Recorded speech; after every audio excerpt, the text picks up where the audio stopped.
Hey, salut mon ami. Là, il y a une guerre.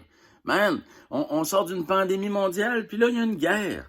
Dans les deux cas, on s'est aperçu que notre société était chancelante. Hein. Il peut arriver des détails de même qui font que tout est bousillé. Tu sais, pendant 2 ans, là, on a eu un paquet de problèmes à cause d'une maladie pour lesquels on n'était pas vraiment préparé. Tu sais, notre système de santé n'était pas super solide, là. On peut se le dire maintenant qu'on est passé de l'autre côté à peu près.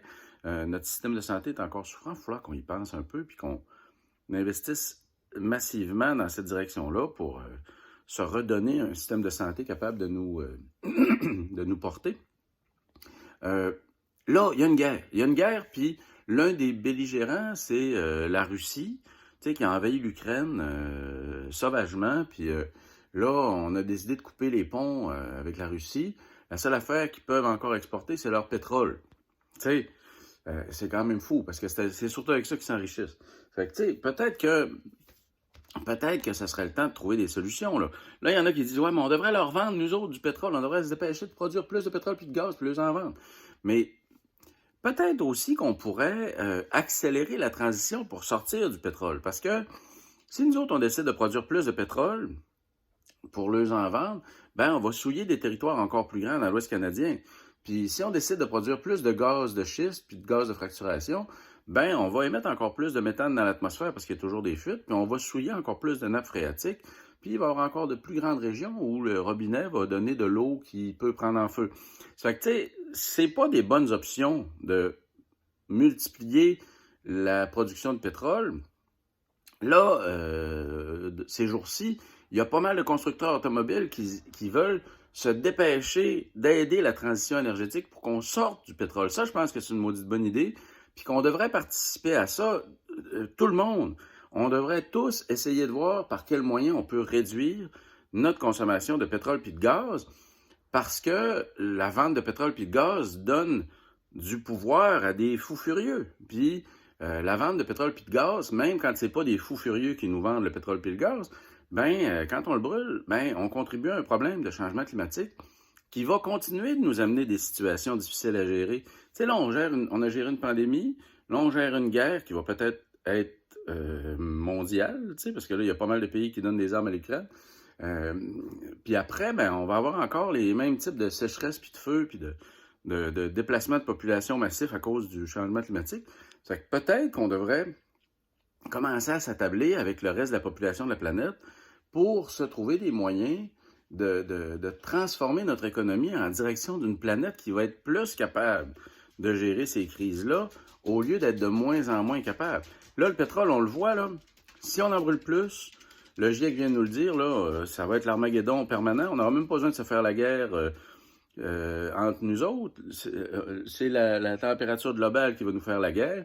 Puis, tu sais, le 49,5 degrés qu'on a eu dans l'Ouest canadien l'été passé, puis les pluies diluviennes qu'on a eues au Canada, à chaque bout du Canada l'été passé, ben, ça va devenir quelque chose de courant. C'est que là, je pense que on est dû pour une vraie réflexion à propos de notre consommation de pétrole et de gaz, qui en ce moment ont mis la Russie en position de faire chanter l'Europe pendant des années et des années, hein, en les menaçant de les priver de gaz puis de pétrole. Puis au moindre soubresaut guerrier quelque part dans le monde, on se ramasse avec des tanks à gaz vides ici, puis avec des prix de l'essence qui explosent. Ben, tout ça mis ensemble, moi, ça me fait penser que la transition vers des énergies un peu moins débiles serait vraiment due pour se passer plus vite.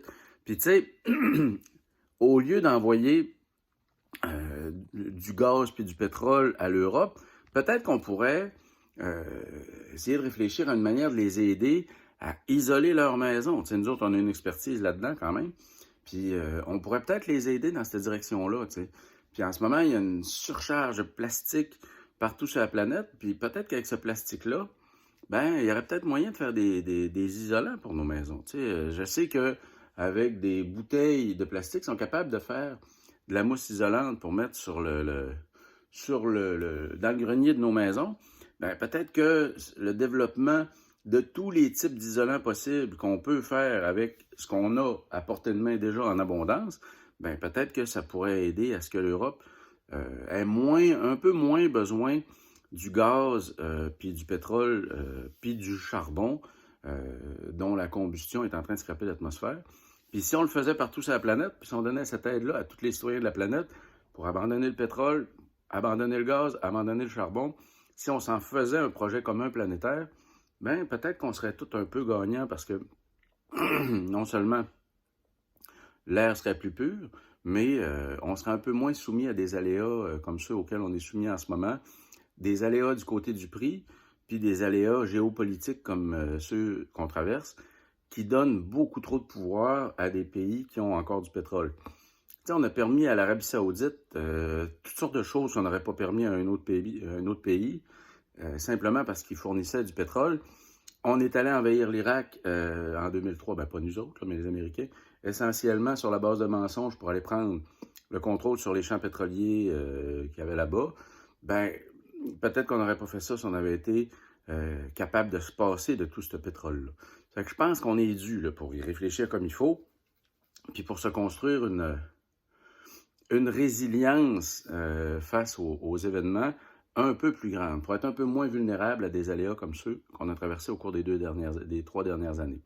Fait que, donc, en gros, ma suggestion de projet pour l'ensemble de l'humanité, puis pour nous en premier, c'est de trouver tous les moyens par lesquels on peut réduire notre consommation de gaz puis de pétrole, pour réduire le pouvoir que les vendeurs de pétrole et de gaz ont entre les mains, pour réduire le danger qui pèse sur nous lorsqu'une crise fait varier le prix de ces choses-là, puis pour améliorer nos chances d'avoir une planète habitable à long terme, à léguer à nos enfants.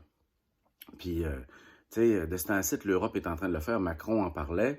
Là, ils veulent développer un projet d'autonomie énergétique pour l'Europe, puis ils veulent développer un projet de résilience en France. Ben, moi, je pense que parler de résilience, ben, on serait dû, puis parler d'autonomie énergétique, on serait dû, puis parler de réduire notre dépendance au pétrole puis au gaz, ben, on serait grandement dû. Fait que, voilà, c'est ma réflexion géopolitique à matin.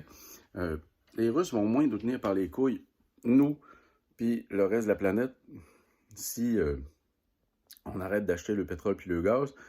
C'est avec ça qu'ils font le plus d'argent. Puis, si on arrête d'en avoir besoin, ben, on va leur enlever une partie de leur pouvoir. Puis peut-être que ça va amener les Russes à vouloir faire autre chose, puis à se donner des dirigeants qui ne seront pas des gens enrichis par ces commerces-là, puis qui seront peut-être capables de remettre un peu plus de choses en question chez eux si on devient leur partenaire dans cette réflexion-là. Voilà. Je ne sais pas si c'est pertinent, mais je pense vraiment que ça l'est. En tout cas, on en reparle. Si vous ne trouvez pas que c'est pertinent, vous pouvez regarder d'autres affaires. Il y a plein de monde qui ont toutes sortes d'idées. Puis c'est pas grave, là, on n'est pas obligé d'être d'accord avec tout. C'est pour ça, d'ailleurs, la démocratie. Chacun propose ses idées, on réfléchit ensemble. Les Russes n'ont pas cette chance-là. Nous autres, on a cette chance-là, ça fait que profitons-en. Salut, bonne journée tout le monde.